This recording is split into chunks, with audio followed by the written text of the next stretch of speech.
मैं कहना चाहता हूं जब परिवर्तन हो गया, कैंडिडेट बदल गया, तो अब उनकी चिंता हो गई। बहुत दिनों से बहुत लोग एनडीए को वोट देते थे, एनडीए के लोग वोट देते थे, भाजपा के लोग वोट देते थे, कोई दर्द नहीं होता था। लेकिन जब अखिलेश प्रसाद सिंह का पुत्र महाराष्ट्र से कैंडिडेट हो गया तो इनका दर्द हो गया। अब कह रहे हैं ये करके लोग ये बहुत गलत हो रहा है। हमने कहा है कि महाराष्ट्र के अंदर इस बार बदलाव होगा और बदलाव इस कदर होगा कि महाराष्ट्र के आज से 20 साल पहले पुलिस ने जो भूल थी, पिछड़ा करिए प्रवृत्ति समाज ब्राह्मण समाज की जो भूरी होती थी, उस भूरी के बल पर सदन की ताकतों को जो महाराष्ट्र के अंदर हम चुनौती देते थे, 20 साल बाद वो भूरी पूरा बनी है। मैं कहना चाहता हूं भैया, ये लड़ाई इतना आसान नहीं है।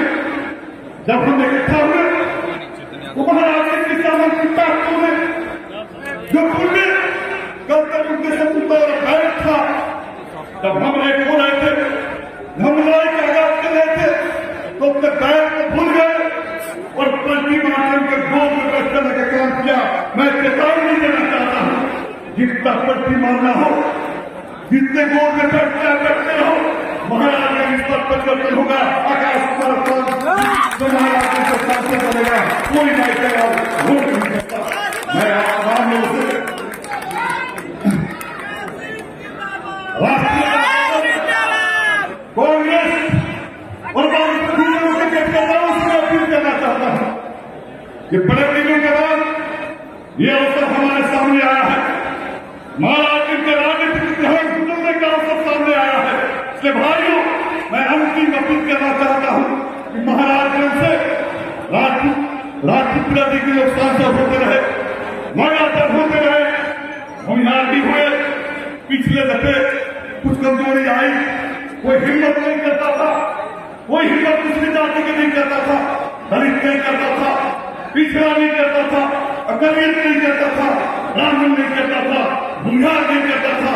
अगर अखिलेश प्रसाद सिंह का पुत्र आकाश कुमार की यहाँ जीत होती है तो महाराष्ट्र में ये विश्वास जाएगा कि अब महाराष्ट्र से आवाम का बेटा विश्वास होगा।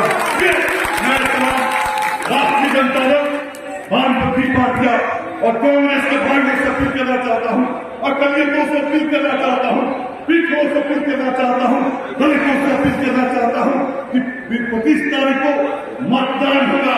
आप तमाम लोग बूथ पर सक्रिय रहिए, बूथ कमेटी बनाइए, संगठन बनाइए, एक एक वोट जो है हाथ थाप के बटन दबाकर बक्सा में डालने के काम करेंगे। तो मैं आपके साथ मैं कहना चाहता हूं, भारत की कम्युनिस्ट पार्टी मार्क्सवादी सीपीआईएम आपको यह आश्वस्त करना चाहती है कि 2004 में जो चुनाव हुए थे, भाई जितेंद्र जी महाराजगंज से राष्ट्रीय जनता दल के प्रत्याशी थे।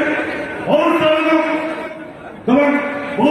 दावे करते थे, बोलिए की कलकलाहट होती थी और बड़ी लड़ाई हुई थी, भाई जितेंद्र जी लोगों से हरा गए थे। लेकिन मैं आपको कहना चाहता हूं कि दौर बदल चुके हैं, वो हिमाकत बदल चुकी है, वो जमीन खिसक चुकी है। ये जमीन पिछड़ा दलित अकलियत के सिर के साथ आना चाहती है। इसलिए मैं आपको आश्वस्त करना चाहता हूं कि आप शांतिपूर्ण तरीका से हर तरह के जुल्म जाति का मुकाबला करते हुए जो है हाथ हाथ के बटन दबाइएगा, महाराष्ट्र से आकाश पार्टी को गाड़ी में बनाइएगा। इन्हीं बातों के साथ, क्योंकि मैं राष्ट्रीय मुद्दा पर इसलिए नहीं बोल रहा हूं कि मेरे राष्ट्रीय नेता, हम सबों के जनप्रिय नेता तेजस्वी प्रसाद यादव जी कुछ ही दिनों में पहुंचने वाले हैं। तमाम राजनीतिक मसलों पर वो अपनी बात करते हैं।